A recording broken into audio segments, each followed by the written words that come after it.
السلام علیکم ورحمۃ اللہ. بسم اللہ الحمدللہ والصلاۃ والسلام علی رسول اللہ وبعد. خواتین و حضرات، پروگرام روح رمضان میں ہم ایک دفعہ پھر حاضر ہیں، اور آج کا جو موضوع ہمارا ہوگا انشاءاللہ وہ دنیا کے حوالے سے ہوگا. اللہ تعالیٰ نے ہمیں اس دنیا میں بھیجا اور ہم اس دنیا میں مختلف کام کرتے ہیں، ہم مختلف اچیومنٹ جو ہیں ہماری اس دنیا میں رہتی ہیں، لیکن ضروری ہے کہ ہم اس بات کو سمجھیں کہ اس دنیا کی حقیقت کیا ہے، ہمیں کیوں اس دنیا میں بھیجا گیا ہے، اور اس دنیا میں آنے کے بعد اصل جو ہمارا آبجیکٹیو رہتا ہے، یا ہر انسان جس چیز کی تلاش میں ہے وہ سکون. تو یہ سکون کس طرح سے حاصل ہوتا ہے، یا بعض اوقات ہم بہت کچھ اچیو کرنے کے بعد بھی سکون حاصل نہیں کر پاتے، تو اس کی ریزنز کیا ہیں. تو انشاءاللہ اس موضوع پر ہم آج بات کریں گے، اور آج ہم نے دعوت دی ہے جناب شیخ حنین حبیب صاحب کو، جو کہ ایک ریلیجس اسکالر بھی ہیں.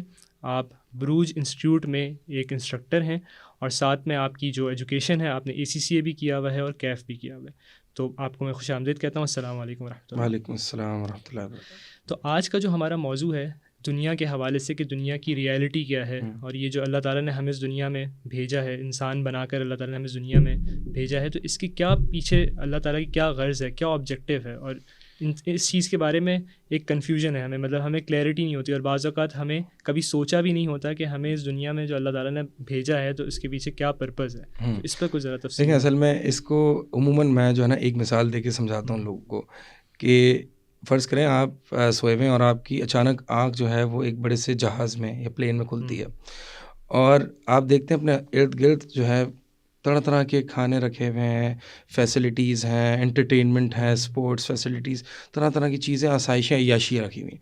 اب آپ کا رویہ یا تو یہ ہوگا کہ میں ان کو یوٹیلائز کروں، یار چھوڑو میں کہاں سے آیا ہوں، میں کیسے آیا ہوں.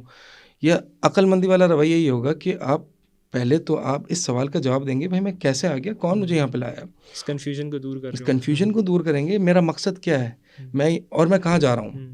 یعنی وہ بندے کو کھانے کا ٹیسٹ ہی نہیں آئے گا کہ جب تک یہ سوالات حل نہ ہو. تو ہماری بھی اس دنیا میں آنکھ کھلی ہے، اور ہم کر وہی رہیں جو اس پہلے بندے نے کیا، کہ یار چھوڑو آخرت پتہ نہیں کیا ہوگا نہیں ہوگا، انجوائے کرو اس دنیا کو اور جو اس میں مل رہا ہے. اچھا، آئرنی یہ ہے کہ ہم اس دنیا کے پیچھے بھاگتے ہیں اپنے سکون حاصل کرنے کے لیے، لیکن ملتا نہیں ہے. ورنہ تو جن بلینئرز ہوتے ہیں ان کے پاس سب سے زیادہ سکون ہوتا، لیکن اسٹیٹسٹکس یہ شو کرتے ہیں کہ وہ سب سے زیادہ ڈپریشن میں بھی وہی ہوتے ہیں. تو دنیا کی حقیقت کو جو ہے نا ہمیں سب سے پہلے یعنی سمجھنا ہے، تاکہ ہم یہ پہچان سکیں کہ ہمارا دنیا سے تعلق کیا ہے. دنیا کی حقیقت اللہ تعالیٰ نے قرآن میں جو بیان کی ہے، قرآن میں کئی جگہ اللہ تعالیٰ نے دنیا کی اگزامپل پانی کے ساتھ بیان کی ہے، کہ دنیا کو سمجھنا ہے پانی کے ذریعے سمجھو. یعنی انما مثل الحیات الدنیا کماء انزلناہ من السماء، کہ اللہ تعالیٰ فرماتا ہے کہ دنیا کی مثال ایسی ہے کہ جیسے کہ وہ پانی جو اللہ تعالیٰ نے آسمان سے نازل کیا ہے، بارش کے فارم میں. اب اسکالرس کہتے ہیں کہ پانی کے ساتھ اللہ تعالیٰ نے کیوں اس کی مثال بیان کی ہے، تو اس کی وجہ یہ ہے کہ پانی جیسے کہ ایک جگہ ٹھہرتا نہیں ہے، وہ فلو ہوتا ہے، ٹھہراؤ نہیں ہے اس میں. تو اسی طرح دنیا میں ٹھہراؤ نہیں ہے، وہ بھی چلتی ہے، کبھی آپ کے ہاتھ میں، کبھی میرے ہاتھ میں، کبھی اس کے ہاتھ میں، اور جو میں نے کمانا ہے وہ میرے بچوں کے ہاتھ میں، وراثت میں. تو میں نے یعنی ایک فانی ہے، اس میں استقرار نہیں ہے، ٹھہراؤ نہیں ہے. اسی طرح پانی میں تغیر ہوتا ہے، تو دنیا میں بھی تبدیلی آتی ہے.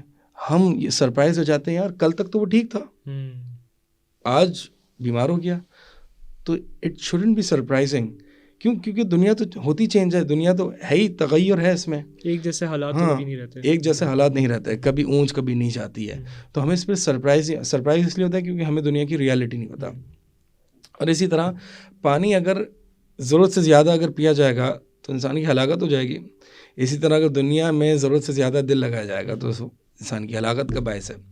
تو یہ جو ہے نا دنیا کی مثال اللہ تعالیٰ، بہرحال اس میں تو تفصیل ہے. میں آپ کو ایک حدیث سنا کے یہ بتانا چاہوں گا کہ اللہ اور اس کے رسول کے نزدیک دنیا کی ویلیو کیا ہے. اللہ کے نبی صلی اللہ علیہ وسلم فرماتے ہیں کہ لو کانت الدنیا تعدل عند اللہ جناح بعوضہ ما سقا منها کافرا شربۃ ماء او کما قال علیہ الصلوۃ والسلام، کہ اگر دنیا کی ویلیو اللہ کے نزدیک ایک مچھر کے پر کے برابر بھی ہوتی تو اللہ تعالیٰ کافر کو ایک گھونٹ پانی کا نہ دیتا، وہ کافر جو اللہ پر ایمان نہ لایا. یعنی اللہ کے نزدیک اس کی ویلیو مچھر کے پر کے برابر بھی نہیں ہے. اب سوچ سکتے ہیں کہ میں اور آپ کس کے لیے لڑ رہے ہیں، یہ مچھر کے پر کے برابر بھی اس کی ویلیو نہیں ہے. اور کیا خیال ہے, آپ مجھے بتائیں کیا خیال ہے کہ اللہ کے نزدیک اس دنیا کی یہ ویلیو ہے؟ جو شخص اس دنیا کو کچھ ویلیو دیتا ہے وہ اللہ کے نزدیک اس شخص کی کیا ویلیو ہوگی؟ انڈرسٹینڈیبل ہے بالکل. یعنی ایسے ہی کہ آپ مثال کے طور پر آپ کسی چیز کو ویلیو نہیں کرتے اور آپ کا دوست اس چیز کو بہت ویلیو کرتا ہے, تو آپ کی نگاہوں میں آپ کے دوست کی ویلیو باقی رہے گی؟ وہ اس سے بھی زیادہ گر جائے گی. تو ہم جو اس فانی, بلکہ اللہ تعالیٰ نے اس کو متاع الغرور کہا ہے, دھوکے کا سامان. دھوکا کیا ہوتا ہے؟ یعنی دنیا کا نیچر از ڈسیونگ. دنیا کی حقیقت ڈسیونگ ہے, یعنی وہ دکھاتی اپیرنٹلی وہ ہے جو کہ حقیقت میں ہے نہیں. یہ دنیا آپ کو پرومسز دے گی کہ مجھے حاصل کر لو, میں تمہیں اطمینان, ہیپینس, پلیجر یہ سب دوں گی. جب انسان حاصل کرتا ہے تو کچھ نہیں ملتا, ایک ہالو ببل ہے کہ جو دور سے مراج ہے, مطلب مراج ہے. تو یہ مطلب پھر اللہ تعالیٰ نے سوال یہ پیدا ہوتا ہے کہ اللہ تعالیٰ نے پھر ہمیں اس دھوکے والی جگہ پہ بھیجا کیوں ہے؟ کیا مقصد ہے کہ یہاں پہ اللہ تعالیٰ نے ہمیں اتنے بڑے ٹیسٹ میں بھیج دیا جو دھوکا ہے اور ہم دھوکا بھی کھا رہے ہیں؟ اس کا جواب آپ نے دے دیا کہ اتنے بڑے ٹیسٹ میں, یہ ٹیسٹ ہے کہ انسان اللہ سے دل لگاتا ہے, حقیقت کو پہچانتا ہے یا پھر اس دھوکے میں پڑا ہوا ہے. انما مثل اعلم انما الحیات الدنیا لعب ولہو وزینت وتفاخر بینکم وتکاثر فی الاموال والاولاد. اللہ تعالیٰ نے انما کے ساتھ فرمایا ہے, یعنی جان لو بس دنیا یہ چیزیں ہیں. کیا ہے؟ آگے آ رہا ہے, لہو دل لگی, لعب کھیل تماشا. بچے آپس میں کھلونے سے کھیل رہے ہوتے ہیں نا, ٹوائز سے, اس نے میرا کھلونا لے لیا, اس نے میرا یہ لے لیا, اس نے میرا وہ لے لیا. ہم بڑے ہیں, عمریں تبدیل ہو گئی ہیں, کھلونے تبدیل ہو گئے, حرکتیں وہی ہیں. دنیا کو کھلونا بنا دیا کہ ہم بھی یہی کر رہے ہیں. اس نے میرا یہ لے لیا, فلاں نے اسے یہ لے لیا, اس نے مجھے میرا حق نہیں دیا, یہ کر لیا, وہ یہی چل رہا ہے.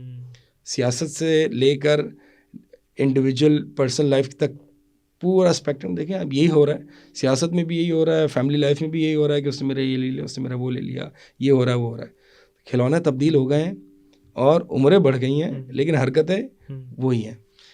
اور اس میں میرے خیال میں جیسے میں نے کسی اسکالر کو بھی اس بات پہ سنا کہ جیسے بچے بڑے ہو جاتے ہیں, ان کو ان کھلونے میں کوئی انٹرسٹ نہیں رہتا, ان کو لگتا ہے کہ ان کا جو اس کھلونے کے لیے جو ایک آرزو تھی کتنی ہی وہ بچکانا تھی, شاید اس دنیا سے جانے کے بعد ایک انسان کو بھی احساس ہوگا کہ وہ اس دنیا میں جن چیزوں کے لیے لڑ رہا تھا اس کی کیا ورتھ تھی. ایسے ہی ہے, اس کی موت کی وقت تھی. کشفنا عنک غطاءک فبصرک اليوم حدید. سورہ قاف میں اللہ تعالیٰ نے فرمایا کہ آج ہم نے سارے پردے ہم نے تیری طرف سے ہٹا دیے.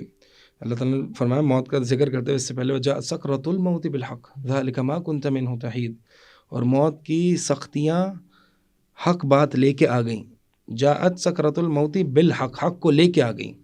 یعنی جس سے تو بھاگا کرتا تھا, جو اللہ کے, تو بس یہ کہہ دیا کرتا تھا یہ تو مولویوں کی باتیں ہیں, آخرت کس نے دیکھی ہیں, یہ تو بس ایویں ہی ہے, جو ابھی دکھ رہا ہے, جو ابھی ہے, live the current moment, you only live once. اس طرح کے جو کلیمز کیے جاتے ہیں نا, تو بس یہی ہے کہ آخرت, اور کہ آخرت کس نے دیکھی ہے یار, جب آئے گا تو دیکھا جائے گا. تو اللہ تعالیٰ فرماتا ہے جب موت آئے گی نا سب دکھ جائے گا.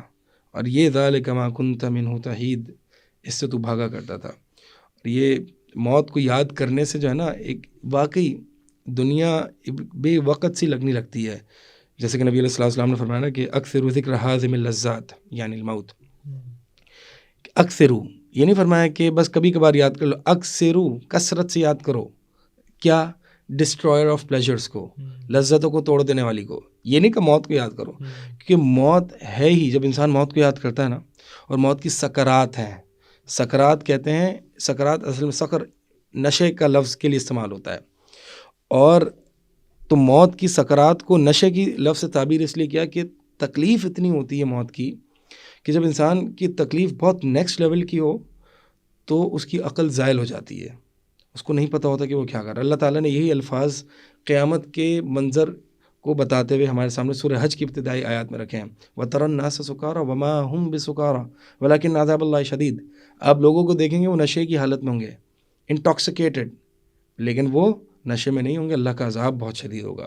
تو جب تکلیف زیادہ ہوتی ہے نا تو پھر عقل زائل ہو جاتی ہے.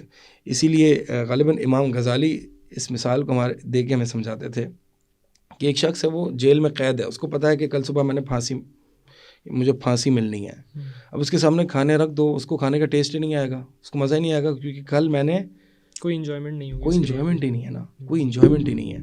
تو اب مجھے بتائیں کہ جب موت کی یہ سختیاں میں نے ایکسپیرینس کرنی ہے, سب کچھ چھوڑ کے چلے جانا ہے. یہ عارضی اور فانی دنیا ہے, یہ میں جتنا بھاگ دوڑ کر رہا ہوں یہ کچھ نہیں رہے گا. جب یہ سب کچھ ہے تو میں زندگی کا لطف کیسے اٹھا سکتا ہوں؟ یار میں اگر آپ کو کہوں کہ آپ کے پاس یہ بنگلہ ہے اور یہ برانڈ نیو ماڈل نئی گاڑی ہے, لیکن یہ کل میں صبح لے لوں گا, آپ کہیں گے یار یہ اپنے پاس ہی رکھو, میں نے کیا کرنا ہے. ٹھیک ہے, تو یعنی ایک بہت ہی حماقت اور بے وقوفی ہوگی کہ آپ اس گاڑی میں بیٹھ جائیں اور اس میں ایسا دل لگا دیں کہ جیسے کہ آپ نے دینا ہی نہیں. اور شاید یہی وجہ ہے کہ جو دنیا کی مٹیریل چیزیں ہیں انسان اس کو حاصل کر بھی لیتا ہے, لیکن اس کے بعد بھی اس کو سکون نہیں مل پا رہا ہوتا جو وہ چاہتا ہے. اس کو لگتا ہے دور سے دیکھتے ہوئے کہ جب میں وہ حاصل کر لوں گا تو مجھے سکون مل جائے گا. ایسا ہی ہو ہی نہیں سکتا, کیونکہ جس ذات نے ہمیں بنایا ہے اسی نے کہا الا بذکر اللہ تطمئن القلوب, کہ اللہ کے ذکر میں ہی دلوں کو اطمینان ہے. اللہ کے ذکر میں دنیا سے انسان سکون اور راحت اور بہت ساری چیزیں تلاش کرتا ہے, لیکن اس کو ملتا نہیں ہے. اسی لیے آج دیکھیں کہ آج کی ہماری جو ماڈرن ایج ہے, یعنی ایک مٹیریلسٹک دور میں, وہ ایک اسپرچویلٹی کی تلاش میں ہے. انہیں نہیں پتا کہ اصل اسپرچویلٹی اللہ اور اس کے رسول کی بات کو ماننا اور اس کی فرما برداری ہے. تو وہ یوگا اور بہت ساری ایکٹیویٹیز اپنی اسپرچویلٹی کے لیے کرتے ہیں, کیونکہ آج اس مٹیریل یعنی جو ایک پیک آف مٹیریلزم ہے نا, جو اس دور میں پہنچ چکے ہیں, وہ اس بات کو پہچان چکے ہیں کہ ہماری خوشی اس میں نہیں ہے. اسی لیے بہت سی اس طرح کی اپروچز بھی آ رہی ہیں, منیملسٹک اپروچ, کہ آپ اپنی دنیا میں بہت کم رہو. تو یعنی آپ اپنی دنیا کے ایسیٹس وغیرہ بہت کم, یعنی مثال کے طور پر آپ کے کپڑے ہیں تو کپڑوں کی جو وارڈروب ہے آپ کو بہت کم ہو. اسی طرح موبائل گیجٹس, جتنا اپنے آپ کو منیمائز کرو گے ان چیزوں سے اتنا ہی آپ زندگی میں مطمئن رہو گے. لیکن پھر یہ بھی غلطی پر ہے, کیونکہ منیمائز کر کے اللہ کی طرف رغبت کرنا, اصل خوشی اور اطمینان اور سکون یہاں ملے گا, صرف منیمائز کرنے میں نہیں ملے گا. آپ ایک ڈپریشن سے نکل کے دوسرے ڈپریشن میں چلے جاؤ گے. تو اصل جو انسان کو سکون ہے وہ اس دنیا کی حقیقت کو سمجھنے میں, اور اس کے ساتھ مطلب دنیا کی ریئلٹی تو یہ آپ نے جیسے کہا دھوکہ ہے, لیکن اصل ریئلٹی جو اصل دنیا ہے وہ کیا ہے پھر؟ اصل دنیا بس یہی ہے کہ اللہ کے نبی صلی اللہ علیہ وسلم فرماتا ہے دنیا ملعون و ملعون ما فیہا, دنیا لعنت کی گئی ہے اور جو کچھ ہے اس میں بھی لعنت کیا گیا. الا عالما و متعلما الا ذکر اللہ وما والا وعالما و متعلما, کہ دنیا پوری کی پوری ملعون ہے, یعنی لعنت کی گئی ہے, اللہ کی رحمت سے دور ہے, سوائے اللہ کے ذکر کے اور عالم کے, یعنی جو اللہ کو جانتا ہے, اللہ کے بارے میں پڑھتا ہے, دین کے بارے میں پڑھتا ہے, یا جو جاننے والا یعنی طالب علم ہے. تو دنیا اللہ تعالیٰ نے عبور کے لیے بنائی ہے, آباد کرنے کے لیے نہیں بنائی. ہم آباد کر رہے ہیں, یہ دنیا ایک برج ہے.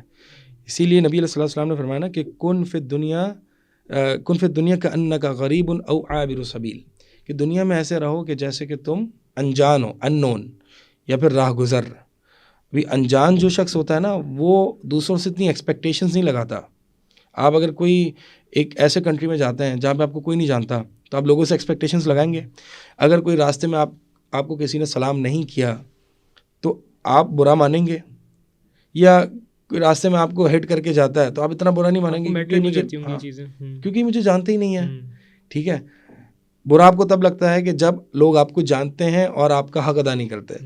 تو اللہ کے نبی صلی اللہ علیہ وسلم نے یہ فرمایا نا کہ اس میں ایسے ہی رہو کہ جیسے کہ غریب ہو, لوگوں سے اتنی ایکسپیکٹیشنز نہ لگاؤ, اور اپنے آپ کو کچھ سمجھو نا کہ میں کچھ ہوں تو لوگ مجھے پہچانیں.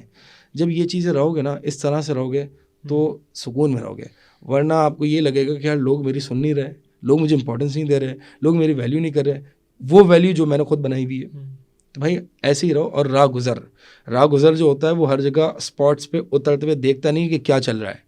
تو اس لیے دنیا کی زندگی ایسے گزارو, لیسٹ کنسرنڈ اباؤٹ دس دنیا اینڈ اٹس پیپل. بار بار اتر کے دیکھو نہیں کہ کیا چل رہا ہے. اب لیکن اس سے کوئی یہ مطلب نہ لے لے, مطلب کہ اس دنیا میں رہنا ہی نہیں ہے, مطلب جیسے اس حدیث پہ بھی آ رہا ہے لوگ کہیں کہ بھائی اس کا مطلب تو یہ بس پھر خودکشی کر لے بندہ. نہیں, ایسا نہیں ہے. دنیا میں تو رہنا ہے, لیکن بس اس دنیا کی اہمیت نظر میں واضح ہو کہ اس دنیا کی ریئلٹی کیا ہے, اور اس ریئلٹی کو اپنے ذہن میں رکھتے ہوئے اس دنیا سے وہ اپنی زندگی گزارے. تو یہ اصل شاید میسج وہی ہے نا کہ اسی دنیا میں ہم نے اللہ کو خوش بھی کرنا ہے, اسی دنیا میں نمازیں بھی پڑھنی, اسی دنیا میں روزے بھی رکھنا ہے, اسی دنیا میں ہم نے کمانا بھی ہے. تو اصل بات یہی ہے کہ ہم دنیا سے بالکل قطع تعلق کٹ آف نہیں کر سکتے. ہم نے دنیا کو اپنے دل میں نہیں لانا, ہاتھ میں رہے دنیا. دل میں جہاں آئے گی نا دنیا تو وہاں پہ خرابی اور بربادی شروع ہو جائے گی. یہ تعلق جو ہے نا انسان کا, کہ یعنی اہل علم فرماتے ہیں کہ دنیا ایک ٹوائلٹ کی طرح ہے. ایک ٹوائلٹ کی طرح ہے. اب ٹوائلٹ انسان جاتا ہے, ٹوائلٹ استعمال کرتے ہوئے کوئی دل لگا لیتا ہے, باتھ روم میں کوئی دل تو نہیں لگاتا بندہ.